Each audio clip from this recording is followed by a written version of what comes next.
More people have died on local rivers within the last 2 weeks.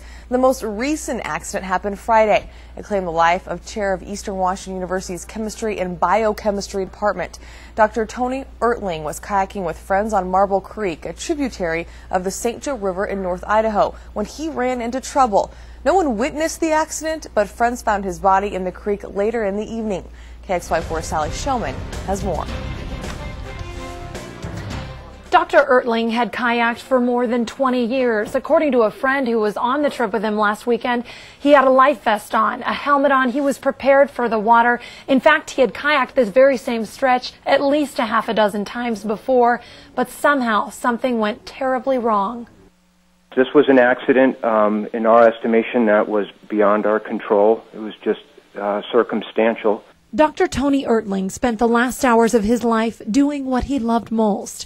An avid kayaker, his friends say he lived for adventure. Real easygoing and laid back and quick to laugh and quick to tell jokes and quick to lend a hand. Matt Chase, one of the men who was on this weekend's kayak trip, said over the phone the group of 5 got split up.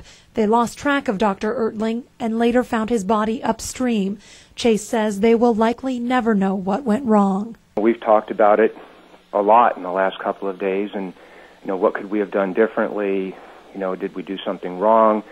And we did everything right. We talked about what we needed to talk about, and we were carrying what we needed to carry. Word of Dr. Ertling's death is traveling quickly through Spokane's paddling community. It's kind of a somber mood in here just because we know we've lost somebody. It's hard. At Mountain Gear, employees say Dr. Ertling was well known in kayaking circles. Did you get a strainer? Yeah, he just got caught up on some logs.